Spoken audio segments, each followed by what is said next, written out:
હવે છોલા હોય કે ચોળા, સફેદ ચણા હોય કે કાળા ચણા, બધું મજેદાર બનશે.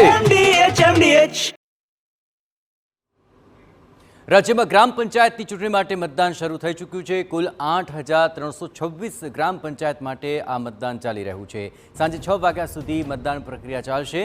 બેલેટ પેપરથી આ મતદાન કરવામાં આવી રહ્યું છે. 81 લાખથી વધુ મતદારો મતદાન કરશે. 25 જૂને ગ્રામ પંચાયત ચૂંટણીનું પરિણામ પણ જાહેર થઈ જશે.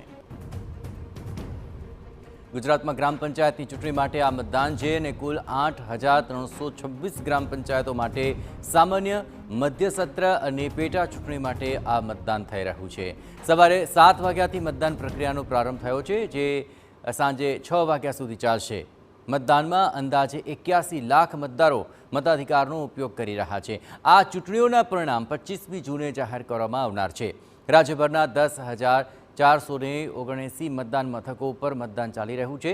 ગ્રામ પંચાયતની ચૂંટણીમાં ઈવીએમને બદલે બેલેટ પેપરથી મતદાન કરવામાં આવે છે, જેમાં કુલ 28,300 મતપેટીનો ઉપયોગ કરાશે.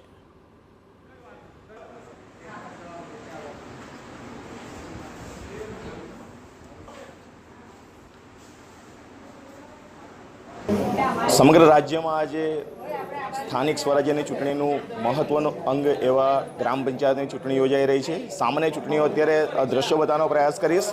આણંદ ખેડા જિલ્લામાં પણ મોટા પ્રમાણમાં જે ગ્રામ પંચાયતોની અંદર ખાલી જગ્યાઓ હતી અને જે ગ્રામ પંચાયતો ખાલી પડી હતી તેની આજે ચૂંટણી યોજાઈ રહી છે. ગ્રામ પંચાયતની વાત કરવામાં આવે તો ખેડા જિલ્લાની 99 ગ્રામ પંચાયતની સામાન્ય ચૂંટણી યોજાઈ રહી છે. કુલ 2,67,950 મતદારો મતદાન કરનાર છે.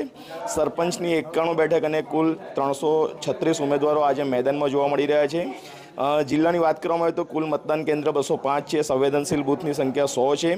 તે જ રીતે વાત કરવામાં આવે આણંદ જિલ્લાની તો આણંદ જિલ્લાની કુલ 144 ગ્રામ પંચાયતની સામાન્ય ચૂંટણી આજે યોજાઈ રહી છે, જેની અંદર કુલ 9,04,868 જેટલા મતદારો પોતાના મતાધિકારનો ઉપયોગ કરશે.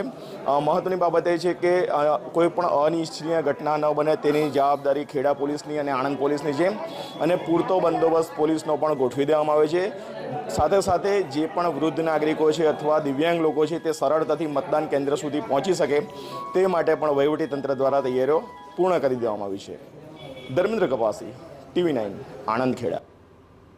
MDH કિચન કિંગ મસાલા રસોડામાં હોય તો આપણે કાંઈ પણ બનાવી શકીએ છીએ. રીંગણાનો ઓળો, બટેટા ફુલાવર, ભીંડી મસાલા અને બીજું ઘણું બધું.